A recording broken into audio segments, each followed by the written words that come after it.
बेटी की पसंद मीठा वर्सेस सास की पसंद नकली जहर खिलाने वाली।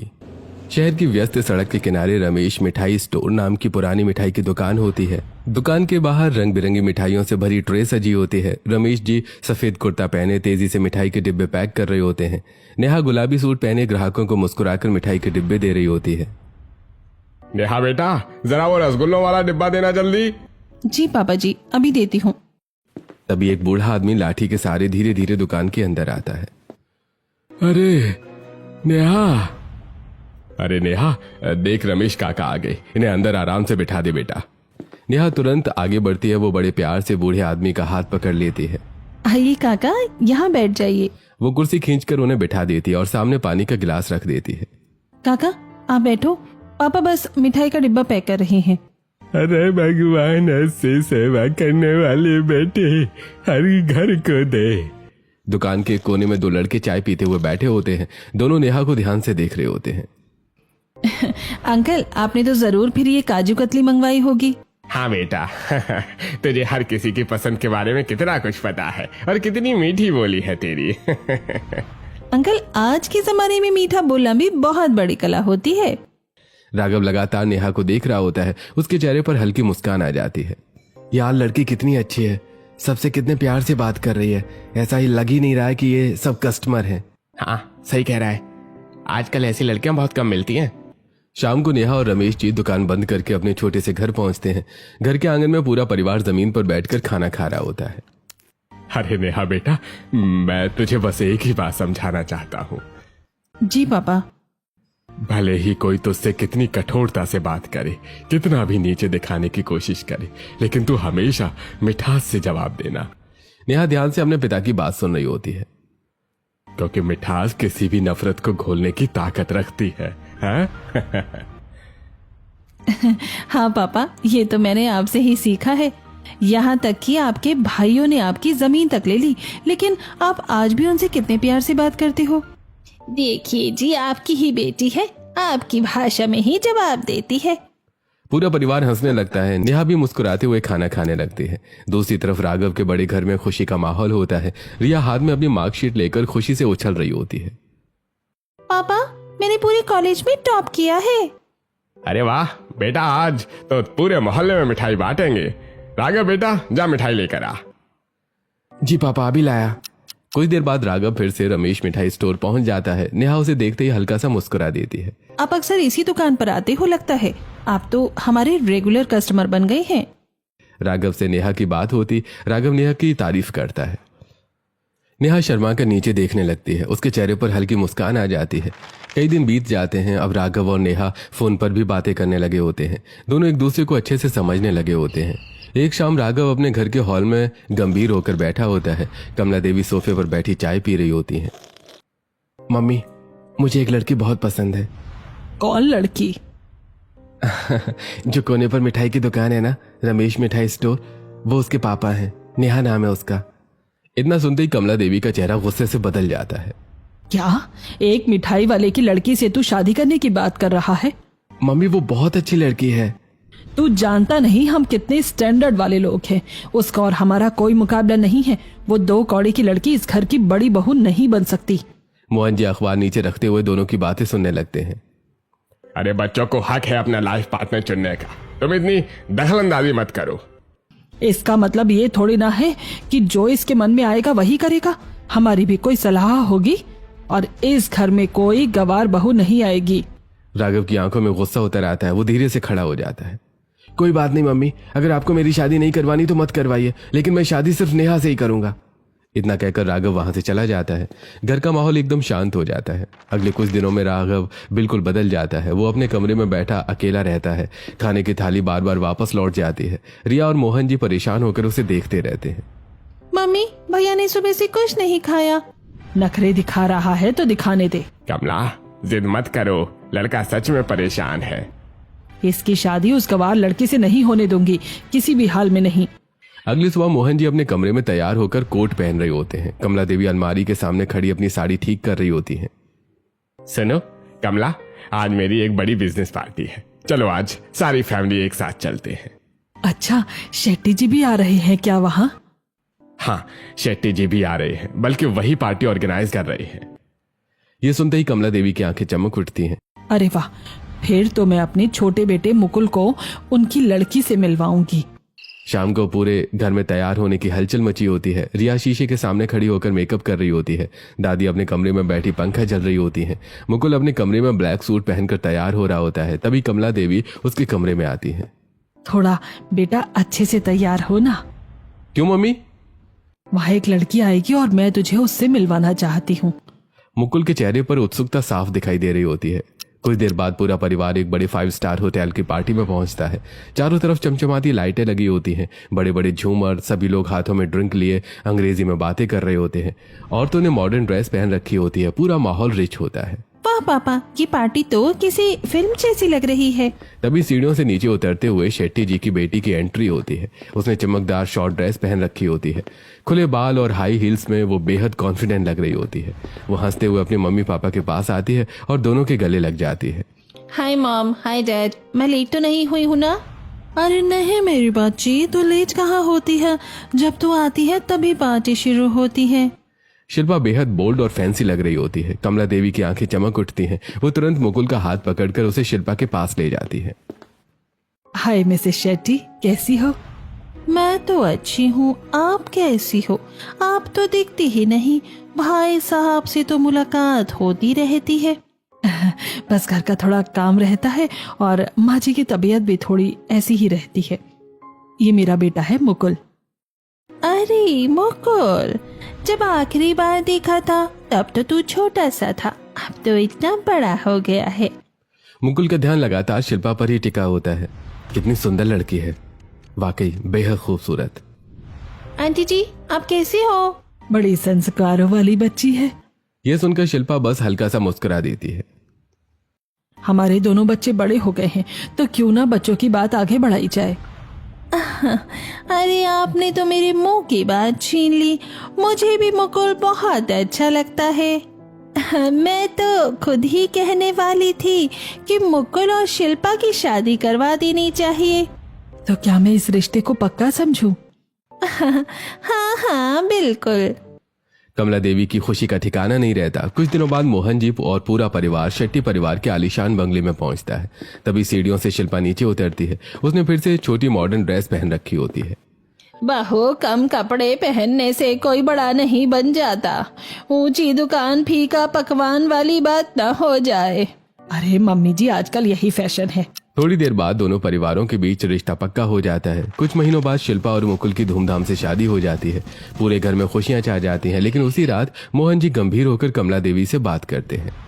कमला, मैंने छोटे बेटे की शादी पहले करवा दी और बड़ा बेटा अभी तक कुंवारा बैठा है। मैं उसकी शादी उस गवार लड़की से नहीं करवाऊंगी। तुम पागल हो गई हो क्या? समाज हमारे बारे में कैसी बातें करेगा? कमला देवी चुप होकर दूसरी तरफ देखने लगती हैं। अगले दिन मोहन जी अकेले नेहा के घर पहुंचते हैं। छोटा सा घर लेकिन साफ सुथरा होता है। नेहा रसोई में अपनी माँ की मदद कर रही होती है। मोहन जी दूर से नेहा का व्यवहार देखते हैं। वो सभी से बड़ी मिठास से बात कर रही होती है। सच में लड़की तो हीरा है। दूर के ढोल सुहाने नहीं, बल्कि असली संस्कार इसी में है। कुछ देर बाद मोहन जी रिश्ता पक्का कर देते हैं। कुछ दिनों बाद राघव और नेहा की भी शादी हो जाती है। कमला देवी पूरे समय मुंह बनाकर बैठी रहती हैं, लेकिन मोहन जी और दादी बहुत खुश होते हैं। नेहा गृह प्रवेश करके घर में आती है। नेहा सिर पर पल्लू रखे शांत खड़ी होती है, जबकि शिल्पा मोबाइल में बिजी रहती है। अगली सुबह सूरज निकलने से पहले ही नेहा उठ जाती है। वो नहा धोकर पूजा करती है। नेहा एक एक करके सभी बड़ों के पैर छूती है। प्रणाम दादी जी। प्रणाम मम्मी जी। कई घंटों के बाद शिल्पा उन्नीदी आंखों से कमरे से बाहर आती है। उसके हाथ में मोबाइल होता है। बेटा, आज तुम लोगों की पहली रसोई है। तुम दोनों थोड़े दिन आगे पीछे आई हो, इसलिए शिल्पा की रसोई भी नहीं हुई है। आज तुम दोनों को सबकी पसंद का खाना बनाना है। क्या आज के जमाने में भी ये पहली रसोई कौन करता है? कोई बात नहीं बेटा, तू जितना बना पाएगी बना लेना, बाकी मदद मैं कर दूंगी। बस कमला, अभी से बहू को सर पर मत चढ़ा। माना तेरी पसंद की है, लेकिन इसका मतलब ये नहीं कि उसे बढ़ावा देती रहेगी। तो क्या हुआ मम्मी जी, कम से कम इसका वार नेहा से तो अच्छी है। नेहा ये सुनकर भी चुप रहती है और मुस्कुराकर सब्जियां काटने लगती है। रसोई में दोनों बहुएं खाना बना रही होती हैं। नेहा बड़े प्यार से दाल, सब्जी, पूड़ी और कई मिठाइयां बना रही होती हैं। रसमलाई, गुलाब जामुन और खीर की खुशबू पूरे घर में फैल जाती है। दूसरी तरफ शिल्पा को कुछ बनाना नहीं आता है। वो पास्ता और मैक्रोनी बनाने लगती है। नमक मिर्च का अंदाजा न होने की वजह से वो मुट्ठी भर भर कर मसाले डाल देती है। थोड़ी देर बाद पूरा परिवार डाइनिंग टेबल पर बैठा होता है। सभी दोनों बहुओं के खाने का स्वाद चखते हैं। बेटे की पसंद एकदम मीठी और सास की पसंद एकदम जहरीली। बेटा ये क्या खाना बनाया है? इसमें कितना तेज नमक है, एकदम जहर लग रहा है खाना। नमक मिर्च का थोड़ा ध्यान रख लेती। मुझे तो ऐसे ही खाना बनाना आता है। अगर पसंद नहीं आ रहा तो रहने दो, खाने को कोई जरूरत नहीं है। अरे उसकी भी थोड़ी तारीफ कर दो, उसने भी मेहनत से बनाया है। मुझे आपकी छोटी तारीफों की कोई जरूरत नहीं है। पूरा परिवार चुप होकर उसे देखने लगता है। शिल्पा हर बात का जवाब एटीट्यूड और जहर भरे शब्दों में देती रहती है। अगली सुबह नेहा सिर पर पल्लू रखे रसोई में खड़ी सबके लिए नाश्ता बना रही होती है। उसके चेहरे पर हमेशा की तरह हल्की मुस्कान होती है। नेहा की मिठास सिर्फ खाने तक सीमित नहीं रहती, वो घर के हर सदस्य से इतनी प्यार से बात करती है कि गुस्से में खड़ा इंसान भी शांत हो जाए। मीठे बोल से पत्थर भी पिघल जाते हैं। भगवान ऐसी बहू हर घर को दे। शाम को राघव थका हारा ऑफिस से घर लौटता है। उसके चेहरे पर थकान साफ दिखाई दे रही होती है। जैसे वो कमरे में आता है, नेहा तुरंत उठकर उसके पास पहुंच जाती है। आप बैठिए, मैं अभी पानी लेकर आती हूँ। वो तुरंत ठंडा पानी लाकर राघव को देती है और फिर जल्दी से रसोई में जाकर खाना गर्म करने लगती है। नेहा, तुम हर बार इतना ध्यान क्यों रखती हो मेरा? क्योंकि आपका ख्याल रखना ही तो मेरा सबसे बड़ा सुख है। राघव प्यार से उसे देखने लगता है। उसके चेहरे की सारी थकान गायब हो जाती है। वहीं दूसरी तरफ मुकुल अपने कमरे में ऑफिस से लौटकर बैठा होता है। उसके सामने टेबल पर ठंडा खाना रखा होता है। पास्ता में जरूरत से ज्यादा नमक भरा होता है। ये क्या बनाया है शिल्पा, इतना नमक? जो बना है वही खा लो। मुकुल मजबूरी में खाना खाता है, लेकिन हर निवाला उसे कड़वा लग रहा होता है। अगले दिन कमला देवी पूरे घर का काम नेहा को बता रही होती है। नेहा, पूरे घर की डस्टिंग कर दे। हाँ मम्मी जी, कर दूंगी। ये मेरा ही तो घर है, अगर मैं नहीं करूंगी तो कौन करेगा? बस ज्यादा डायलॉग मारने की जरूरत नहीं है। नेहा फिर भी मुस्कुराकर काम करने लगती है। उसके चेहरे पर जरा सा भी गुस्सा नहीं होता। वहीं दूसरी तरफ शिल्पा सोफे पर पैर फैलाकर बैठी मोबाइल चला रही होती है। बेटा जरा मेरे लिए पानी ला दे, दवाई लेनी है। इस गवार से मंगाने का मन नहीं करता। क्यों, आपके पैरों में मेहंदी लगी है क्या? खुद नहीं जा सकते आप पानी लेने? इतना कहकर शिल्पा वहां से उठकर चली जाती है। कमला देवी का चेहरा उतर जाता है। अरे इसे क्या करंट लग जाते हैं एकदम से? पता नहीं कैसे बात करती है। जिस थाली में खाओ उसी में छेद करना कोई इससे सीखे। रात को नेहा और राघव अपने कमरे में बैठे होते हैं। नेहा प्यार से अपने हाथों से राघव को खाना खिला रही होती है। अरे अगर रोज ऐसे खाना खिलाओगे ना तो मैं मोटा हो जाऊंगा। कोई बात नहीं, मुझे अच्छे लगोगे। दोनों हंसने लगते हैं। तभी कमला देवी कमरे के बाहर से ये सब देख लेती हैं। तू तो जब से बहू आई है उसके पल्लू से ही बंध गया है। हर वक्त इसकी ही बात सुनता रहता है। अगर अपनी बीवी से प्यार करना उसके पल्लू से बंधना है तो हाँ, मम्मी मैं बंध गया हूँ। कम से कम आपकी पसंद से तो कई गुना बेहतर हूँ मैं। अपने जीवन में खुश तो हूँ। मुकुल को देखिए, उसकी कैसी हालत हो रखी है। तुझे कुछ पता भी है कितनी स्टैंडर्ड वाली है शिल्पा? लेकिन कमला देवी के चेहरे पर हल्की बेचैनी साफ दिखाई देने लगती है। अगले दिन दोपहर में कमला देवी चुपचाप मुकुल के कमरे के बाहर खड़ी होती है। अंदर मुकुल अकेले बैठा ठंडा खाना खा रहा होता है, जबकि शिल्पा मोबाइल पर दोस्तों से वीडियो कॉल में बिजी होती है। वहाँ राघव की बीवी उसे हाथों से खाना खिलाती है और यहाँ मेरी पसंद की बहू मेरे बेटे को जरा भी इज्जत नहीं देती। अगले दिन पूरा परिवार मॉल में शॉपिंग करने गया होता है। चारों तरफ चमकदार रोशनी और भीड़ होती है। बेटा ये वाली ड्रेस देख, कितनी सुंदर लगेगी तुझ पर। शिल्पा बुरी तरह चिढ़ जाती है। क्या है, मैं आपकी कोई पपेट नहीं हूँ जो पकड़ पकड़ कर घूम रही हो। आसपास खड़े लोग उनकी तरफ देखने लगते हैं। जो कपड़े मुझे पहने होंगे मैं पहन लूंगी। हर वक्त चिपकने की कोई जरूरत नहीं है। थोड़ा डिस्टेंस मेंटेन करो। कमला देवी का चेहरा शर्म से झुक जाता है। उन्हें बहुत एम्बैरेसमेंट महसूस होती है। बेचारी सास कितना प्यार करती है बहू से, और बहू को देखो कैसे नखरे दिखा रही है। हाँ, ऐसा लग रहा है जैसे मुंह में जहर भरा हो। कमला देवी सबकी बातें सुनकर और ज्यादा असहज हो जाती हैं। तभी नेहा माहौल संभालने की कोशिश करती है। वो मुस्कुराते हुए एक साड़ी उठाकर कमला देवी के पास आती है। मम्मी जी देखिए ना, ये साड़ी कैसी लग रही है? लेकिन कमला देवी गुस्से से नेहा की तरफ देखने लगती हैं। तभी राघव आगे आता है। नेहा तुम इधर आ जाओ, वहां जाने की जरूरत नहीं है। लेकिन मैं तो बस। अभी मम्मी बहुत गुस्से में है क्योंकि उनकी पसंदीदा बहू ने उन्हें सबके सामने उल्टा जवाब दे दिया। यह सुनकर कमला देवी का चेहरा और उतर जाता है। पहली बार उन्हें अपनी पसंद पर शर्म महसूस होने लगती है। रात को बाहर हल्की बारिश हो रही होती है। नेहा और राघव अपने कमरे में बैठे होते हैं। नेहा राघव के लिए चाय लेकर आती है और उसके सामने बैठ जाती है। आज ऑफिस में बहुत काम था क्या? हाँ, लेकिन तुम्हें देखने से ही सारी थकान गायब हो जाती है। अच्छा जी, इतनी मिठास वाली बातें कौन सिखाता है आपको? अरे जब पत्नी खुद रसगुल्ले जैसी मीठी हो तो पति भी मीठा हो ही जाता है ना।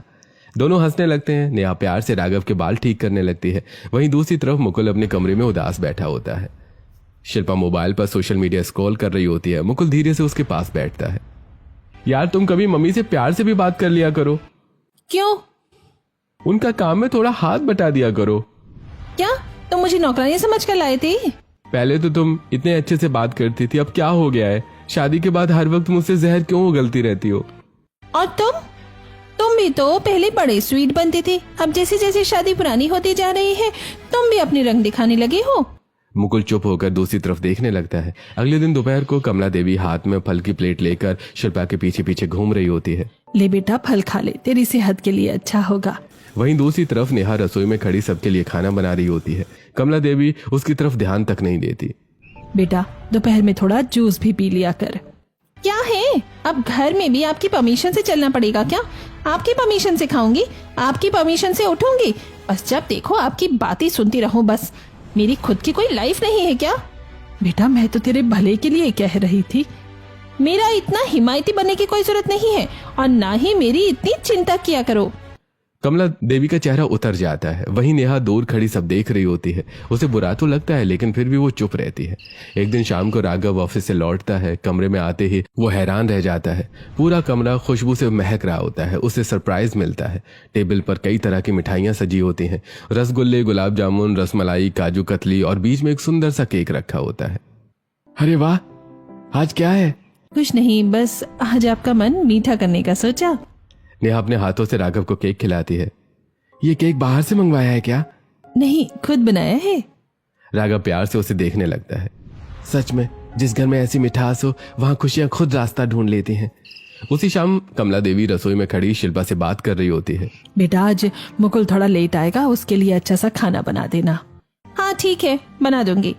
शिल्पा सोचती है कि मुकुल को बहुत तीखा खाना पसंद होगा। वो ढेर सारी लाल मिर्च डालकर खाना बनाती है। पूरा खाना इतना तीखा हो जाता है कि रात को मुकुल थका हुआ घर लौटता है। शिल्पा प्लेट उसके सामने रख देती है। लो, खाना खा लो। मुकुल जैसी पहली बाइट खाता है उसकी आंखों में पानी आ जाता है। इतनी मिर्ची, अरे क्या बनाया तुमने ये? मुकुल पानी पर पानी पीने लगता है। तुम्हें पता नहीं है क्या, मैं बिल्कुल फीका खाना खाता हूँ। अब चुपचाप खा लो, ज्यादा नखरे दिखाने की जरूरत नहीं है। 2 घंटे खड़े होकर तुम्हारे लिए खाना बनाए हैं और अब तुम ड्रामा कर रही हो। मुकुल का मुंह जल रहा होता है लेकिन फिर भी वो चुपचाप खाना खाने लगता है। अगले दिन कमला देवी पूरे घर में तैयारियां करवा रही होती हैं। ड्राइंग रूम में रंग बिरंगे कुशन लगे होते हैं। टेबल पर स्नैक्स और मिठाइयां रखी होती हैं। आज मेरी कुछ दोस्त घर पर आएंगी, किटी पार्टी यही होगी। नेहा सुबह से ही रसोई में लगी होती है। उसने तरह तरह की मिठाइयां और स्नैक्स बना रखे होते हैं। थोड़ी देर बाद सारी औरतें घर पर आ जाती हैं। नेहा साड़ी में सिर पर पल्लू रखे सभी के पैर छूती है। वहीं शिल्पा ने छोटी शॉर्ट ड्रेस पहन रखी होती है। जैसे ही वो झुककर पैर छूती है उसके कपड़े थोड़ा ऊपर हो जाते हैं। कुछ औरतें असहज होकर एक दूसरे को देखने लगती हैं। बहू थोड़ा शर्म ही कर लेती, घर में 4 औरतें आई हैं, कपड़े थोड़े ढंग के ही पहन लेती। आप मेरी माँ नहीं हो जो मुझे ज्ञान दोगी। यहाँ 2 रोटी खाने आई हो, खाओ और निकलो। आपको मुझे कमेंट करने का कोई हक नहीं है। कमला देवी तुरंत उसका हाथ पकड़ लेती हैं। बेटा, कैसे बातें कर रही हो? ये मेरी पड़ोसन है, तमीज से बात करो। शिल्पा झटके से उनका हाथ हटा देती है। मुझे आपकी मीठी बहू बनने का कोई शौक नहीं है। मुझे ऑर्डर देने की कोशिश मत करो।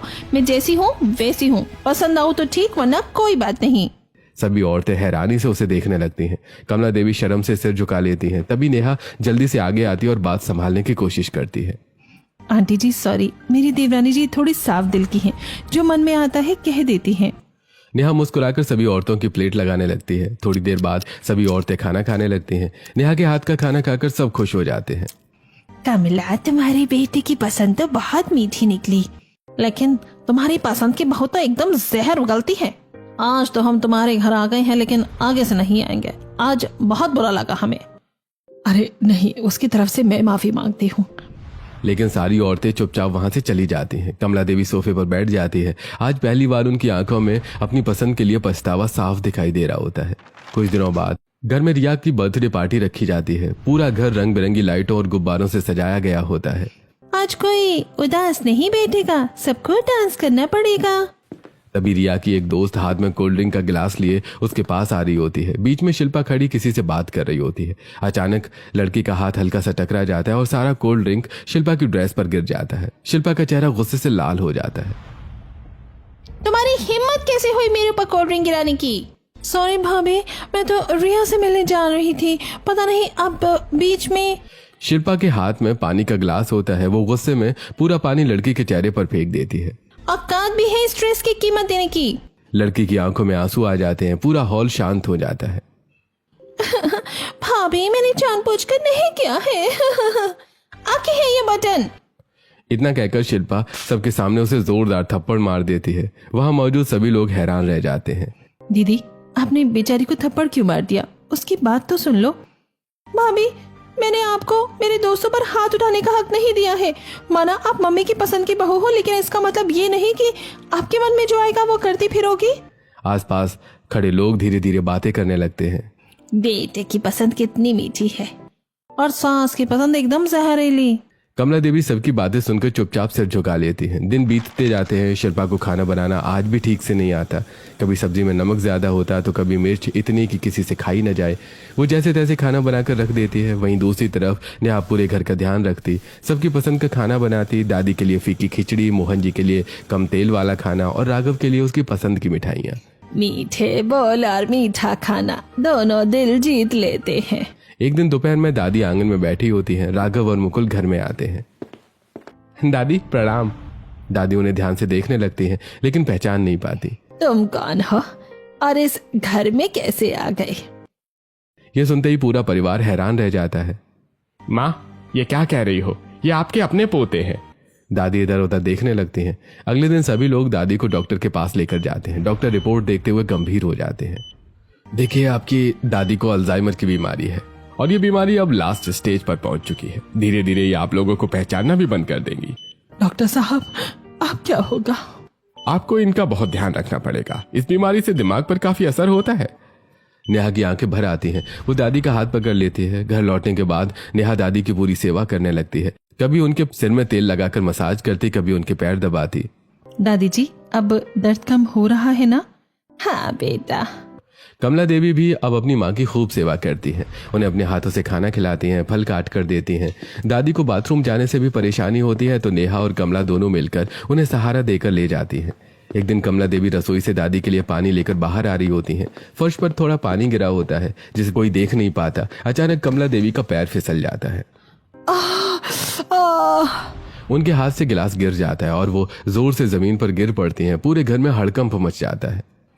मम्मी जी, अरे जल्दी डॉक्टर के पास लेकर चलो।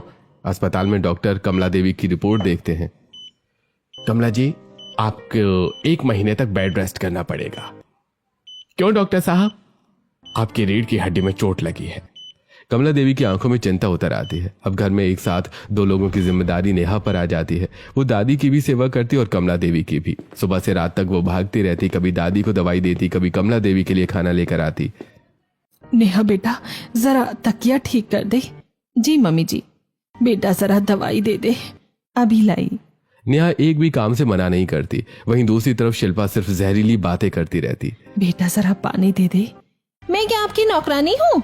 कमला देवी चुप होकर उसे देखने लगती हैं। एक दिन दादी बिस्तर पर लेटी होती हैं। शिल्पा बेटा, जरा मेरे पैरों की मसाज कर दे, नेहा खाना बना रही है। क्यों, मैं आपकी नौकरानी हूँ क्या? अगर इतना ही दर्द हो रहा है तो घर में नौकर रख लो। मैंने इस काम का ठेका नहीं लिया है। कमरे में सन्नाटा छा जाता है। कमला देवी बिस्तर पर लेटी सब सुन रही होती हैं। उनकी आंखों में पछतावा साफ दिखाई दे रहा होता है। कहा मैं अपने बेटे की पसंद को हर वक्त बुरा कहती रही और आज वही मेरी सेवा कर रही है। कमला देवी की आंखों से आंसू बहने लगते हैं। धीरे धीरे 1 महीना बीत जाता है। दवाइयों और नेहा की सेवा से कमला देवी की तबीयत पहले से काफी ठीक हो जाती है। अब वो धीरे धीरे चलने लगी होती हैं। लेकिन इस 1 महीने में उन्होंने अपने घर की असली मिठास और असली जहर दोनों को पहचान लिया होता है। उस दिन के बाद से कमला देवी ने शिल्पा से बात करना लगभग बंद कर दिया था। शिल्पा कुछ भी बोलती, कमला देवी उसकी बात अनसुनी करके चली जाती। सुबह शिल्पा सोफे पर बैठी मोबाइल चला रही होती है। कमला देवी रसोई से बाहर आ रही होती हैं। मामी जी, मुझे शॉपिंग पर जाना है, थोड़े पैसे दे दीजिए। कमला देवी बिना उसकी तरफ देखे आगे बढ़ जाती हैं। मामी जी, मेरे लिए थोड़े फल काट दो ना। लेकिन कमला देवी फिर भी कुछ नहीं बोलती। शिल्पा का चेहरा चिढ़ से भर जाता है। अगले दिन कमला देवी फिर उसकी बात अनसुनी करके जा रही होती हैं। तभी शिल्पा गुस्से में उनका हाथ पकड़ लेती है। क्या हो मामी जी, इतने नखरे क्यों दिखा रही हो? पूरा परिवार वहीं हॉल में मौजूद होता है। मुकुल भी ऑफिस जाने के लिए तैयार खड़ा होता है। आपको दिखता नहीं क्या कि मैं पूरे दिन मम्मी जी करती रहती हूँ और आपके तो ड्रामे ही खत्म नहीं हो रहे हैं। ये सुनते ही कमला देवी पहली बार गुस्से से उसकी तरफ देखती हैं। ये लड़की तमीज से बात कर। शिल्पा थोड़ा चौंक जाती है। माना तू मेरी पसंद की बहू है, लेकिन इसका मतलब ये नहीं कि मैंने तुझे बदतमीजी करने का हक दे दिया है। मुकुल, अपना बैग पैक कर और इस शिल्पा को लेकर कहीं और रहने लग। मम्मी, जब ये ना हमारी सेवा करती है ना हमारे खाने पीने से इसे कोई मतलब है, तो ये इस घर में रहकर करेगी क्या? नेहा मुझे कभी पसंद नहीं थी, लेकिन इंसान को बीमारी में ही पता चलता है कि उसका अपना कौन है। नेहा ने मेरी कितनी सेवा करी और साथ ही साथ मम्मी जी की भी। और तूने हमारा एक काम तक नहीं सुना, उल्टा जवाब और दिए। मम्मी, मैंने तो आपको पहले ही कहा था, अमीर लड़की बिगड़ी हुई भी हो सकती है। इसका व्यवहार मेरे साथ भी ऐसा ही है जैसा आपके साथ। बेटा, मुझे बहुत पछतावा हो रहा है। मैंने बहुत बड़ी गलती कर दी इस लड़की को इस घर में लाकर। लेकिन शिल्पा के चेहरे पर तब भी कोई पछतावा नहीं होता। ठीक है मम्मी, हम अलग चले जाते हैं। वैसे भी आप लोग इसकी वजह से बहुत परेशान रहते हो। जैसा आप कहोगी मैं वैसा ही करूंगा। मुकुल अपना सामान उठाता है। शिल्पा भी गुस्से में अपना बैग लेकर खड़ी हो जाती है। ठीक है, मुझे भी यहाँ रहने का कोई शौक नहीं है। अब दोनों अलग घर में रहने लगते हैं। छोटा सा फ्लैट, न घर वालों की आवाजें, न कोई अपनापन। पूरे दिन शिल्पा अकेली घर में घूमती रहती, न कोई उससे बात करने वाला, न उसकी पसंद पूछने वाला। घर उसे काटने को दौड़ता। धीरे धीरे उसे रिश्तों की अहमियत समझ आने लगती है। अब शिल्पा धीरे धीरे मुकुल का ध्यान रखने लगती है। उसके लिए खाना बनाती, समय पर चाय देती। एक दिन मुकुल ऑफिस से लौटता है। शिल्पा उसके लिए पानी लेकर आती है। वाह, अलग होकर तो तुम्हें जल्दी समझ आ गया कि रिश्ते कैसे निभाए जाते हैं। शिल्पा चुप हो जाती है। अगर सबके सामने भी ऐसा करती तो आज हमें अकेले रहने की नौबत नहीं आती। शिल्पा की आंखें झुक जाती हैं। कई बार शिल्पा ससुराल में फोन करती, लेकिन कोई उसका फोन नहीं उठाता। धीरे धीरे उसे महसूस होने लगता है कि उसने खुद अपने हाथों से अपना परिवार खो दिया। एक दिन सुबह शिल्पा की तबीयत बहुत खराब हो जाती है। उसे बार बार उल्टियां होने लगती है। मुकुल घबराकर उसे डॉक्टर के पास लेकर जाता है। बधाई हो, आप प्रेग्नेंट हैं। मुकुल और शिल्पा दोनों एक दूसरे को देखने लगते हैं। अब आपको अपना बहुत ध्यान रखना होगा। कुछ दिनों बाद एक दिन मुकुल ऑफिस गया होता है। घर में शिल्पा अकेली होती है। अचानक उसकी तबीयत बहुत खराब हो जाती है। उसे बार बार उल्टियां हो रही होती हैं। पेट में तेज दर्द हो रहा होता है। मुकुल, फोन उठाओ ना। वो बार बार मुकुल को फोन करती है, लेकिन नेटवर्क की वजह से मुकुल फोन नहीं उठा पाता। दर्द से परेशान होकर शिल्पा कमरे के कोने में बैठकर रोने लगती है। शाम को मुकुल घर लौटता है। वो देखता है कि शिल्पा कोने में बैठी रो रही होती है। अरे शिल्पा, क्या हुआ? मुकुल, मुझे घर वापस लेकर चलो। अब समझ आ रहा है कि मैंने कितनी कीमती चीज खो दी। जो लोग मुझे इतना प्यार करते थे, मैंने उन्हें खुद ही खो दिया। मुकुल धीरे से उसकी आंखों से आंसू पोंछता है। अब समझ आ रहा है ना, जब तुम सामने वाले पर जहर उगलती हो और वही जहर तुम्हें वापस मिलता है तो कैसा लगता है। शिल्पा सिर झुकाकर रोने लगती है। अगले दिन मुकुल शिल्पा को वापस घर लेकर आता है। पूरे घर में सन्नाटा छा जाता है। शिल्पा धीरे धीरे कमला देवी के पास जाती है और उनके पैरों में बैठ जाती है। मामी जी, मुझे माफ कर दो। मैंने आपके साथ बहुत बुरा किया। आपने हमेशा मेरा साथ दिया, लेकिन मैंने कभी आपसे प्यार से बात भी नहीं करी। नेहा भी वहीं खड़ी सब सुन रही होती है। बेटा, मिठास से बात करोगे तो मिठास ही मिलेगी, और अगर जहर उगलोगे तो बदले में जहर ही मिलेगा। मेरे पापा हमेशा एक बात कहते थे, कोई कितना भी जहर उगले आपके सामने, लेकिन आपको हमेशा उससे मिठास से ही बात करनी चाहिए। शिल्पा रोते हुए नेहा की तरफ देखने लगती है। आखिरकार कमला देवी उसे गले लगा लेती है। आज सिर्फ अपने बेटे की पसंद की वजह से तुझे वापस अपना रही हूँ, लेकिन अगर आइंदा फिर ऐसी गलती की तो दोबारा कभी माफ नहीं करूंगी। शिल्पा जोर जोर से रोने लगती है। पहली बार उसके अंदर का घमंड पूरी तरह टूट चुका होता है।